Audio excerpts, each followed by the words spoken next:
I stole this quote from a previous presentation on Tuesday. Dr. Sabiti, I think, had the same quote, and I thought it captured the essence of our chapter. In particular, I think this was one of our fears when we were writing the chapter, and that's why we wrote the chapter, is that we wanted to see the pandemic as perhaps an opportunity, rather than, just letting this opportunity go by the wayside and we return to the same old thing as usual, business as usual.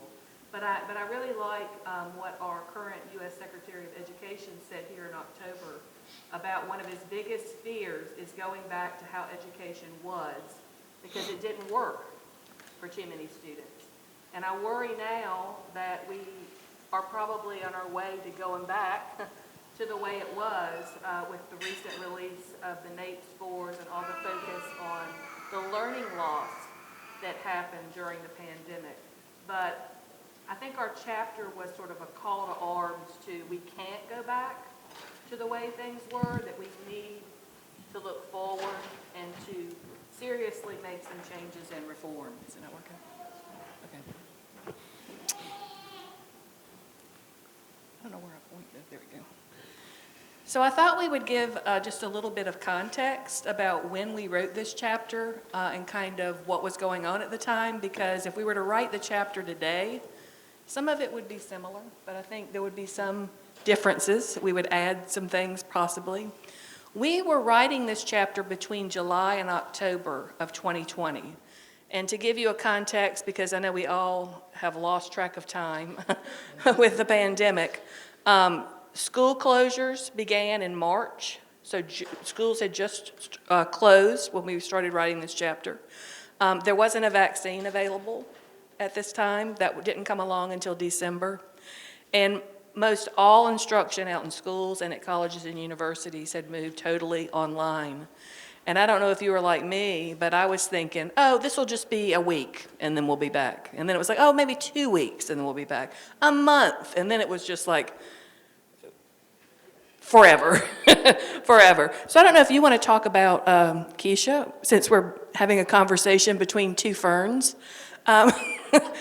about the post-pandemic research that we're starting to learn more now about what the impact actually was. Yeah, thank you. Myself and Kristen, we both have our own children. I have 3 children, and so at that time, we had in my house 2 in high school, a freshman and a senior, and then my son was in college. And so, unlike Kristen, when it first, like the shutdown first happened, I thought to myself, oh yeah, we're gonna be here for a minute. And I instantly went into opportunity mode, right, change mode. Ooh, as bad as it was, this could be a wonderful opportunity for us to start thinking differently. Even though every day the news kept sort of giving us more negativity. And I think that at the time, the possibilities seemed endless.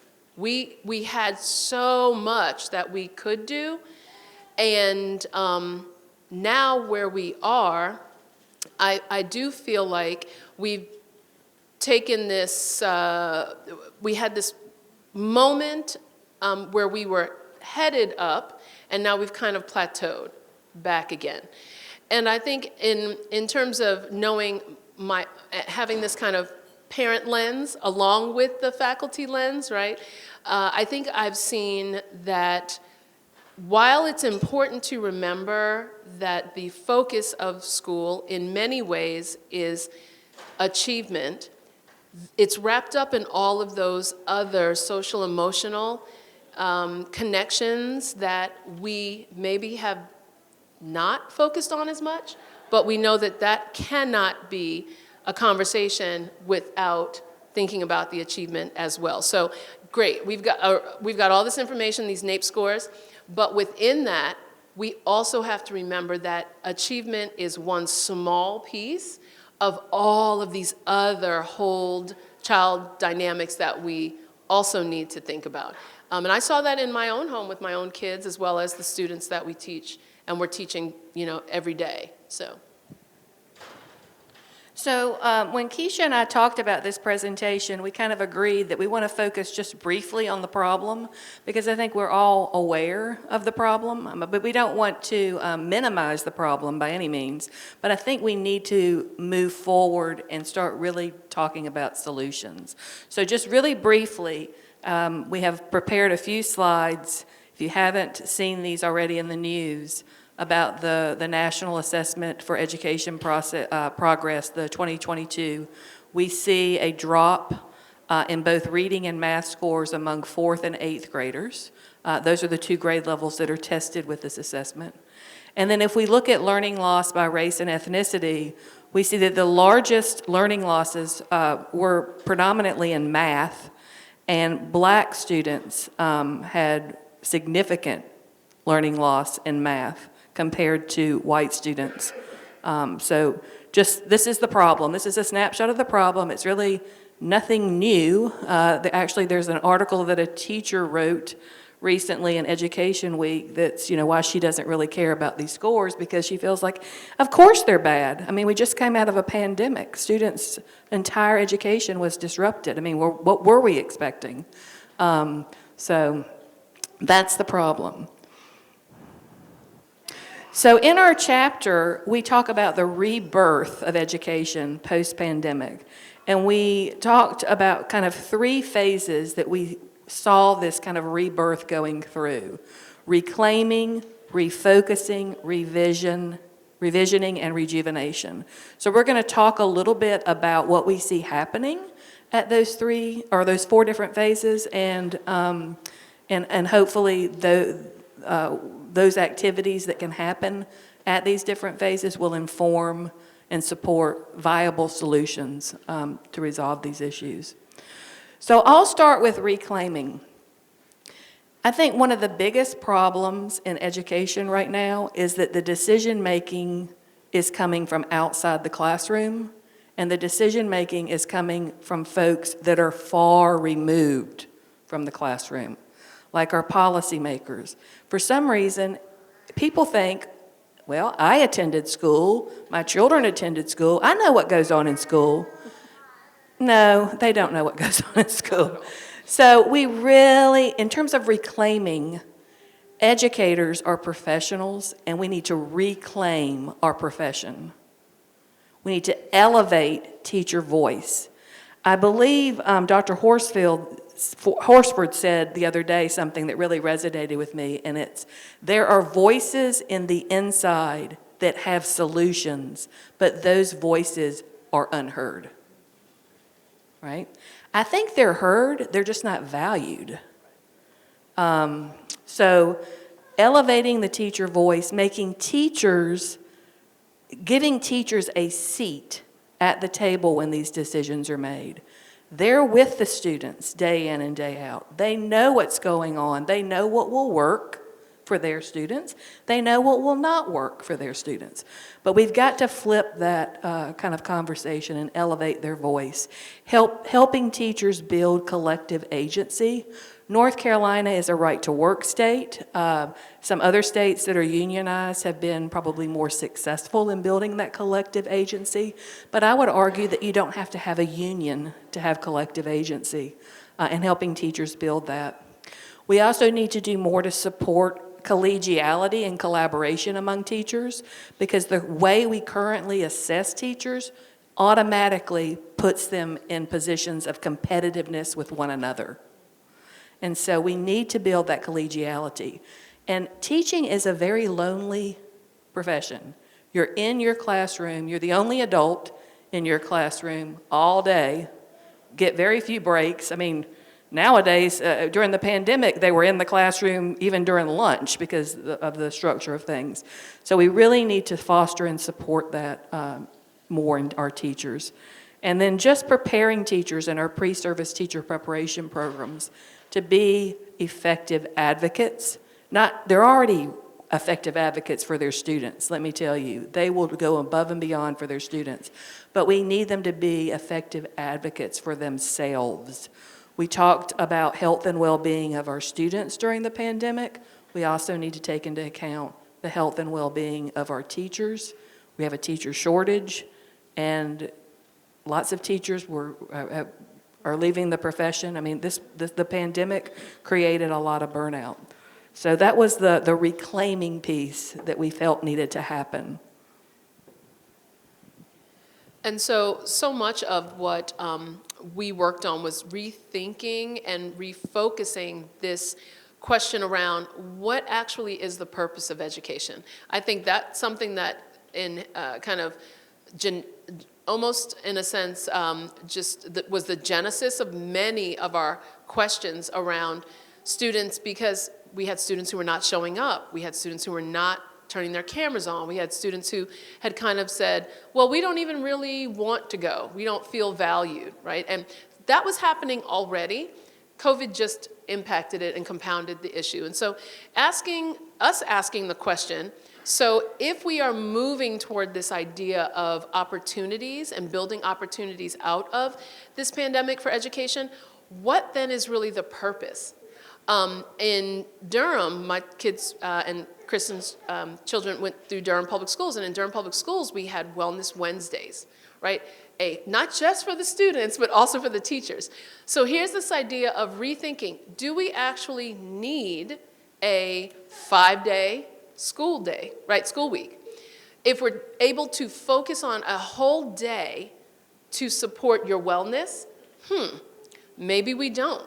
Right? And so what's the purpose of education? Obviously, some of the latent functions that came out of the pandemic was people realizing teachers are really important, not just because they teach our kids, but because it allows us to have a workforce that can, get back and give money back to the economy. And so all of a sudden, everybody's like, woohoo, education, this thing we really took for granted.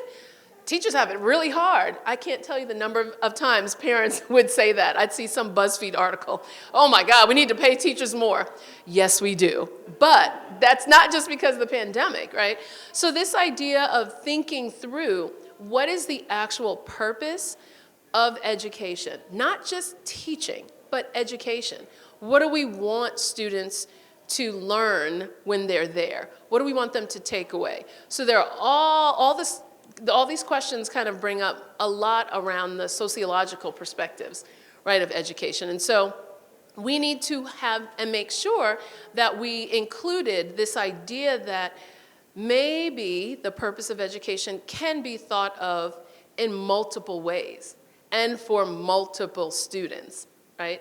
I think in one of the next slides, we really brought out in the chapter this idea that one size fits most is never going to work. It didn't work before the pandemic, and it certainly will not work after, because now we see that there are lots of other options for how we educate. And so, just focusing on the academic is no longer going to work. So there's an opportunity for us to think through the total child. Are we really giving kids at all grade levels what feeds their souls, not just their minds, right? And that's part of the purpose of education. I know that Kristen and I have talked often about how we've changed as professors because of the pandemic. We were always, and our department is always one of the best known departments on campus for having professors that really show that they care. Well, out of this, sort of circumstance, because I also had kids who were saying, oh my God, my teachers are doing X, Y, and Z. I started rethinking the ways that I could give more grace and courtesy to my students around all of the issues that they were dealing with. Because via Zoom, we know this, right? You learn so much more about your students, being able to see where they live, or maybe them not wanting you to see where they live. Discussing the circumstances, seeing all the things that were going on. And so this idea of focusing the attention more on who they are and being able to build out from that. And then lastly, one of the things we talked about often in the next two sections is how can we really center our education and the purpose of education to be anti-racist. And that's huge. So much of what I read and researched while we were creating this chapter was that there was actually a wonderful decline in student discipline, right? Especially students being disciplined who were black and brown because they weren't there, right? They weren't in the hallways for people to say, no, too many black kids in a hallway is means for I'm gonna write you up, right? Or being too loud or being late to class. And so there was this opportunity for students, particularly black and brown students, to feel like in some ways they had more agency and more ability to come to class and not have to worry as much about being seen, which is an issue in discipline, right? And so thinking through that, how can we refocus what we give and how we interact with students to be specifically anti-racist? And that's one of the, I think, strongest conversations that we had internally, right, along with in our chapter as well. And so refocusing was huge. And I think one thing that I've noticed in terms of this question, what is the purpose of education, is that what we state as our purpose doesn't align with what teachers are being asked to do in the classroom. North Carolina recently released their profile of a graduate, like what the profile of a student graduating from North Carolina Public Schools should be like. And it's one of my last slides, and I'll share it. But if you look, there's like 7 or so kind of skills or dispositions that they have articulated that are desired in a graduate. And they're things like empathy, learner mindset, collaborator. And so I'm thinking, we got the NAEP scores out. Do you think the focus from above in the classroom is going to be on empathy, learner mindset, all these things? No. It's going to be on, unfortunately, intensive tutoring to get students where they need to be academically. Nothing in that profile talks about academics. It's all about skills and dispositions. And to me, that's kind of what we need to capture. You know, moving beyond meeting workforce needs and seeking to improve the human condition, the heart, the mind, and the soul. I think that that's really critical.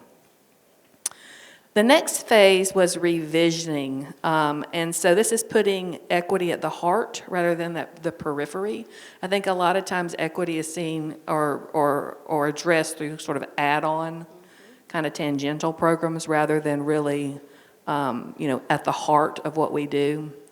And then I think it's also important that we recognize that the education system is a system within lots of other systems and is connected to lots of other systems.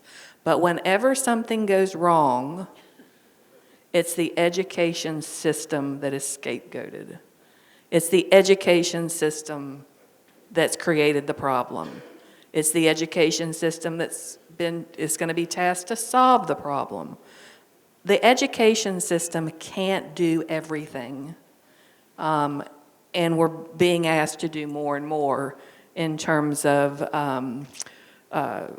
dealing with students who come from low socioeconomic households. We've got to feed those students. We have to make sure that their mental health is where it needs to be. We have to make sure that they're learning, which is something that the education system should be responsible for. But there's just many other things, and the education system can't do it all. So we really need to broaden, too, our conceptualization of the teaching and learning process. And I think technology has really helped change kind of how we conceptualize that. It can't be the best way to get from point A to point B is to drill and kill. It can't be that the outcome that we're only focused on is a test. It has to be an asset-based approach not a deficit-focused approach. In one of my classes, I bring in a can of WD-40. Y'all know what WD-40 is? Okay. Well, some of my students don't, so I have to explain it to them. And I asked them, how does this can of WD-40 relate to school reform efforts? And you know what usually comes up is, the squeaky wheel gets the grease, right? You're going to put that WD-40 on the problem, But you can't just focus on the problem. You have to, in order to really help students achieve academically, you also have to figure out what they're good at. What are their entry points? How can we nurture those? Because that's going to build their academic self-concept, their sense of self-efficacy, all of those things. If they're always being told, you're dumb, which is basically what we tell them when we make them retest and retest and retest, we've got to help students find what their passion is and to support and nurture that. So I don't know if you want to say anything else about revisioning. Not so much, but I was thinking when you brought up the WD-40, I was like, ooh, I like that. And then I was like, what else works like that? And I was like, so next time, this is just a point, you might want to bring out some Band-Aids and, some tools. I'd put some tools on the table because I think that's a fascinating conversation to have, right? This idea that we're so used to thinking about the quick fixes in the system, and we know education, just like every other system that it intersects with, it takes time to change. But we don't, rarely do we give educators and our system of education time to really work through change. We have lots of research about the time that it takes for real change to occur. But ask any teacher who's been in the field for longer than 10 years and they'll tell you, oh no, we just kind of sit through the next big thing. Because as educators, there's always a next big thing, but we never have an opportunity to really work through it until the next big thing comes along. And so we know so much more about it. We just need to be given that time to see things through to the end. And then if it doesn't work, okay, let's have a conversation about it. Let's decide why. Let's look at data points. But we're pretty quick about rushing educators through things and thereby rushing students through things as well. And before we go to the final phase in our 4-phase process, I just want to speak to this intentionally questioning existing paradigms piece. Because in my school reform class, we also talk, what is reform? And if you look up the definition, it basically is to change something to a better state. And then we talk about what a paradigm shift is. And a paradigm shift is a fundamental change in approach or assumptions. I think that assumptions is a big word. And then I ask, can you have real reform without also in tandem having a paradigm shift? Because we're stuck in our paradigms about a school day has to be 5 days a week. A school day has to just include science, math, social studies, and reading. A school day, or students have to be organized by age and grade level, and they move through the system sequentially. So there's ways to reconceptualize our whole education system. I mean, it's more than reform. I don't think reform is even, that. I think I would put a hyphen there. It's a revisioning of what we do. So. Okay.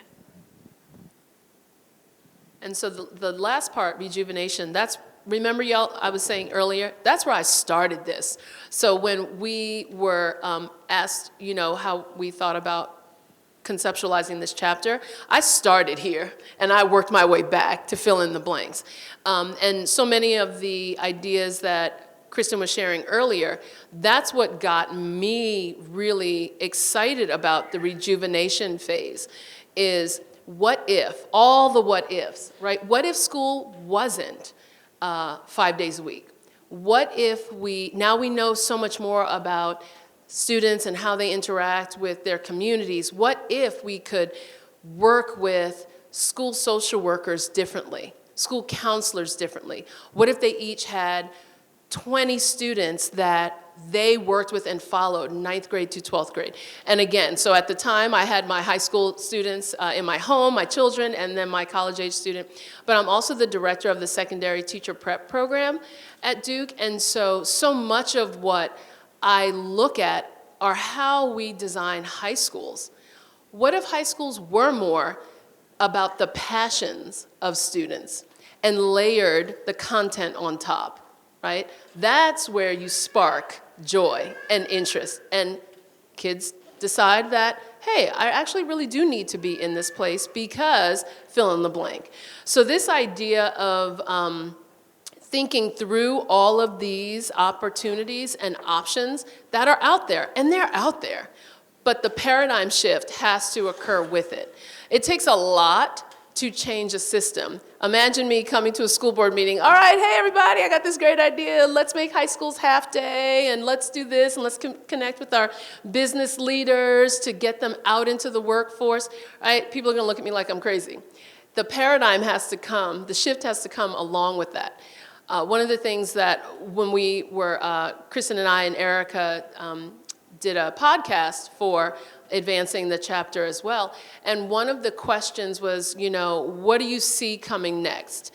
And this is kind of the whole idea of this rejuvenation phase, which is, from my perspective, education has to become more individualized, more innovative, right? And we have to get out of this cookie cutter. We need brave, excited districts and leaders in education to say, I'm down with that. I want that to happen. So who can we get to do it? There are going to be teachers lined up to help us figure this out. There are going to be students lined up to help us figure this out, because we all want that.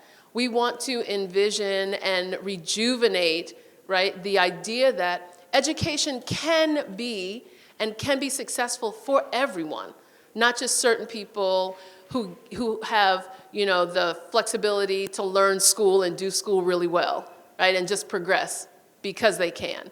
And we need to get there. We need to have that vision along the way too. So acknowledging every student's learning path is different. And it's okay if it's going to take some students more time to graduate high school, or some students need less time. That is okay. Currently, the way we're structured, that's not okay. So now we're back to, well, if you can't get out of high school in 4 years, something's wrong with you, as opposed to something's possibly not quite right with the system, right? And it's all of these messages that we send to students that some are intentional and some are not, but at the end of the day, it's still the same outcome. They're still getting the same message. So we have to do better as educators and as people in other systems, making sure that students don't always get those negative messages. That's what rejuvenation is about, right? Letting every student have their path, and it be okay to have their path. Along with that, designing environments that are expressions of pleasure for students, right? They should want to be there, and we should want them to be there. I guarantee you there's some teacher out there who remembers that one student who, when they were not there, they were like, oh my God, thank you. It's gonna be a better day today, right? That's natural, I get it. However, we as teachers and students, we should want to be in these spaces together. And they should be outgrowths of joy, right? As opposed to, oh God, I don't want to go to that class. And I've heard my own children say that before too.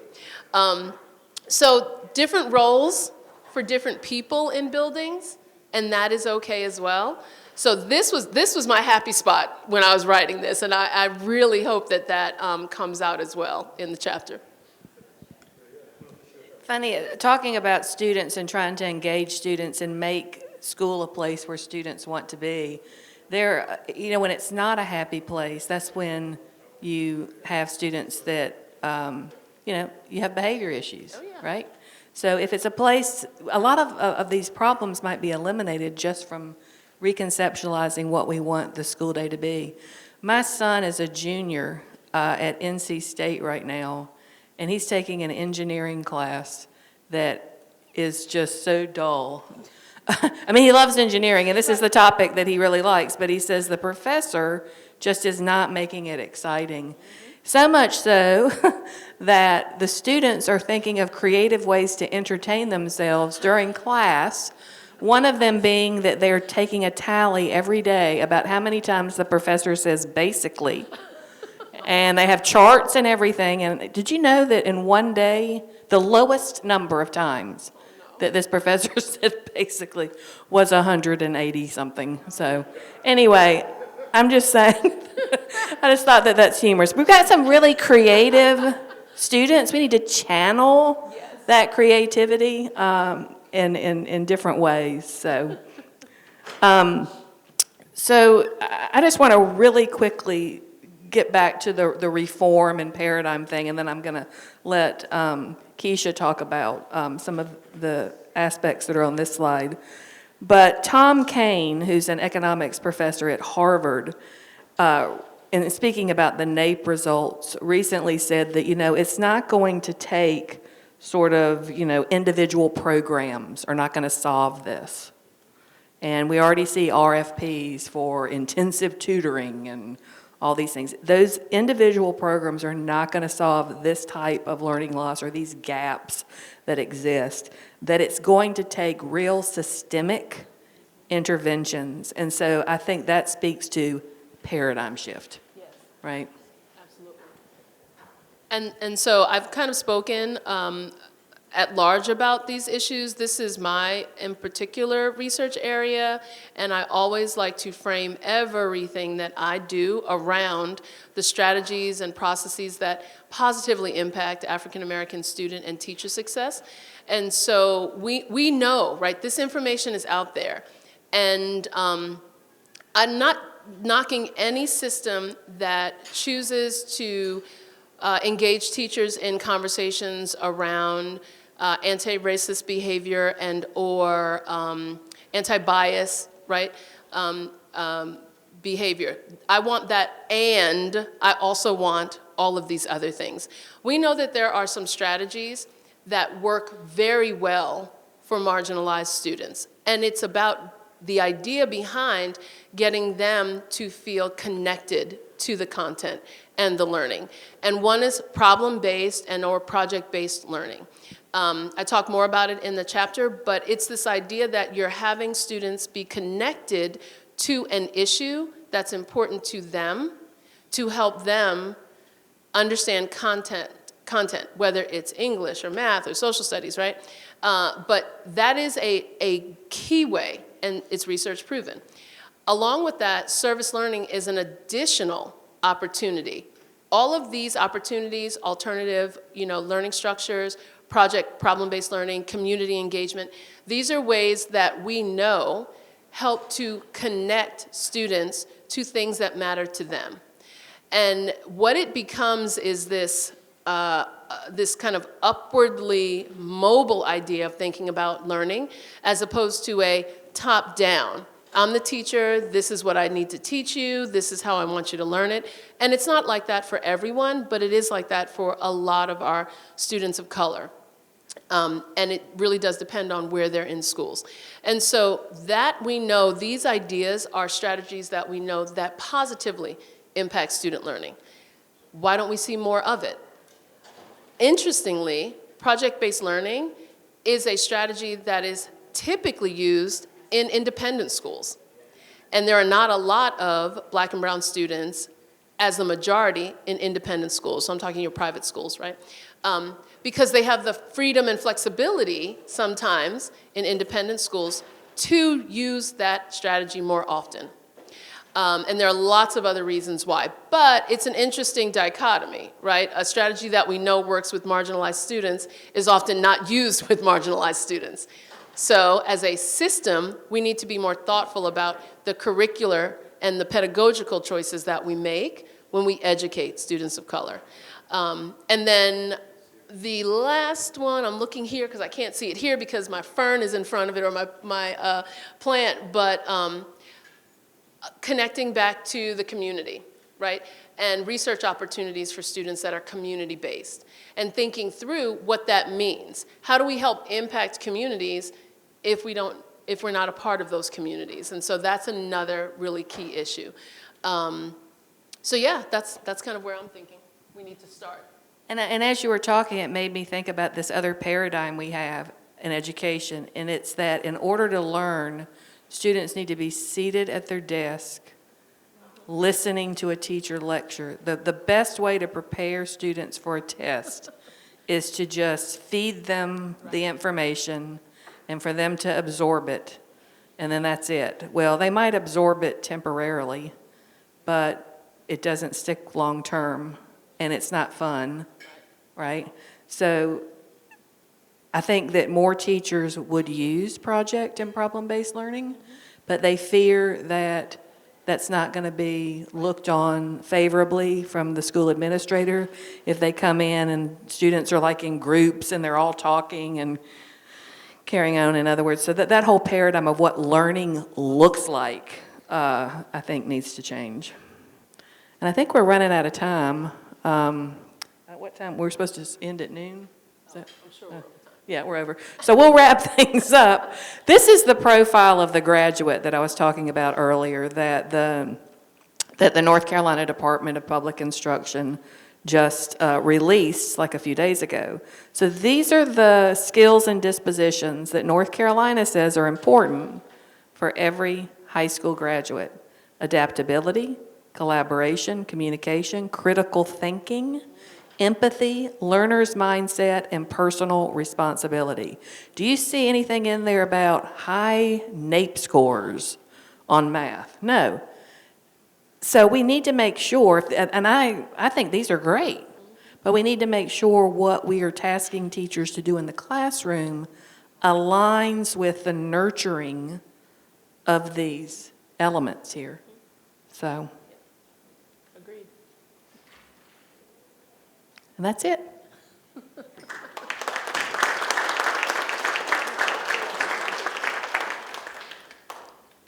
I hate being the only person between you and lunch. I know. But if there's any questions, we can quickly take a few, I guess. You're not the only person. Oh, right, Sandy's coming after us. Good. Go ahead. If people have questions, please ask. I have one question. I know the importance of the classroom structure and everything. How important is it for parents? Because that's a big thing. We got a lot of African Americans that come from dysfunctional homes. And so they come into the classroom with a lot of baggage when it comes to trying to learn and everything like that. How do you handle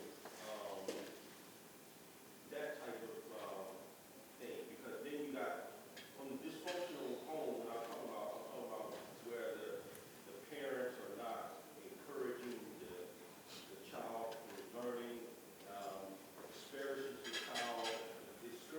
child from doing the things that he or she needs to do to be successful. How do you handle that type of mindset or behavior when it comes to that? Well, I think teachers have to do a lot of relationship building with families, and that can be difficult at times in terms of families not having access to the school or the teachers, their work schedules, all of those things. I think the pandemic gave parents sort of the opportunity to be a fly on the wall in the classroom in a lot of cases. In other words, and that can be good, but I think we're also seeing how that can be bad, because I think that gave rise to a lot of the revolt around critical race theory, the Don't Say Gay bill, all of these, the banning of books, all of this. But I think it's challenging, but I think every parent wants what's best for their child. They really do. And that's all that teachers want too. And so I think building those relationships and building that trust between teacher and parent is important. And I always tell the teachers I work with, don't just call the parents when there's a problem. Call the parents when something can be celebrated. Because if they're always talking to you when there's a problem, that's, not going to help with the relationship building.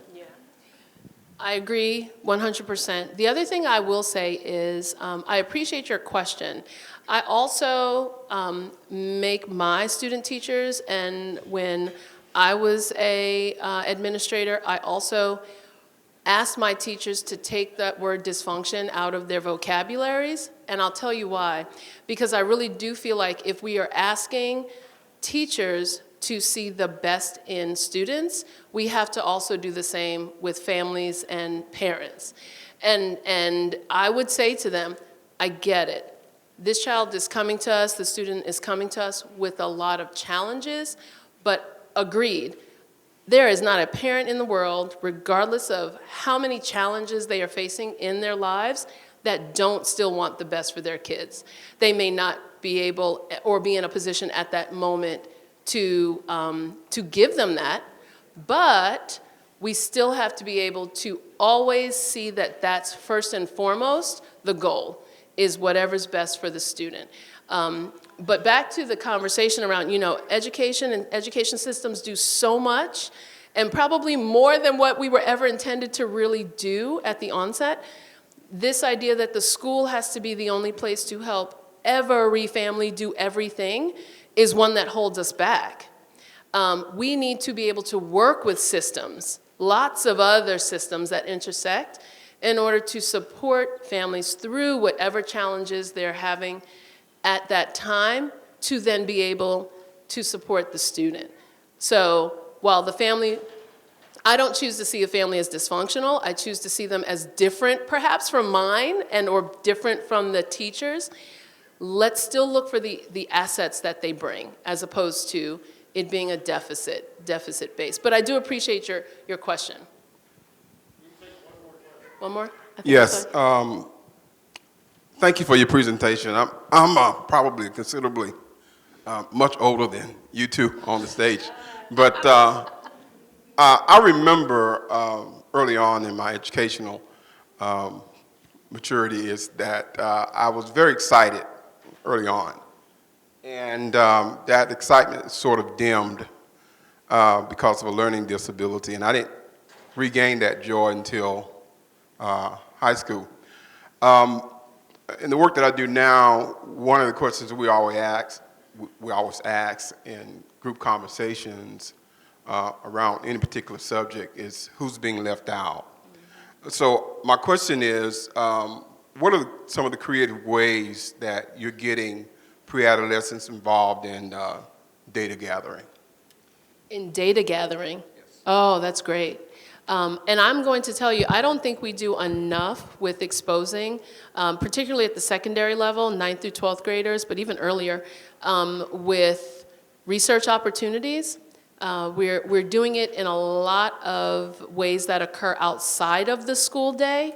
The Cook Center, we've got a wonderful program, like the Scholars Program. Like, I think we are wanting them to get more involved in research through community-based assets, right? But we don't do enough of it. And so I think that it happens, but it should happen more in the classroom and as an outgrowth of things that students are learning than it does. But you also brought up something else that I think I'm going to let my colleague end on, because it's this idea that we perhaps have not built enough structure for students who do have exceptionalities, and ways in which we can do more of that to positively impact our students, marginalized students. I think your question gets back to sort of the discussion about what we choose to focus on, the WD-40 discussion. I think that focusing on student strengths and working from those strengths as the entry points into other things, so that students can see themselves as successful learners and don't just check out because school has not been a place where they've been successful. But it also gets back to teachers. Teachers need to have high expectations for all of their students, all of them. And I think students know when a teacher has high expectations or when they have no expectations. But I think having those high expectations, students will rise to the, to the occasion, to the challenge, and will be more engaged, I think, with their learning process because they feel like someone has noticed something in them that's worth kind of cultivating and nurturing. So I think high expectations and really every student should get enrichment at school. There shouldn't be students that are just, getting remediation. Every student should get enrichment at school in order to explore their areas of passion and interest. They have these things now called like the Genius Hour or passion projects, all these things. And I think that lends itself to research, teaching students research skills as they explore topics that are of high interest to them. But I do agree. I think one of the reasons why even our college students come to us with minimal research skills, I think sometimes they haven't had the experiences that they should in high school, is because of the teacher expectations or because the research is so prescribed, like the research projects that are given to them are so prescribed by the teacher, like do this, then do this, that there's no learner initiative, learner-directed kind of research that needs to be going on. Because research is very learner-initiated, learner-driven. It's not, you will read this article, and this article, and then, write a paper, which is basically what I think you kind of sometimes see. So part of the research process is knowing how to seek out the information you need based on, what your topic is or what have you. So, well, we thank all of you for holding on to us, and hopefully there's a wonderful lunch that's not cold waiting for you, but thank you so much.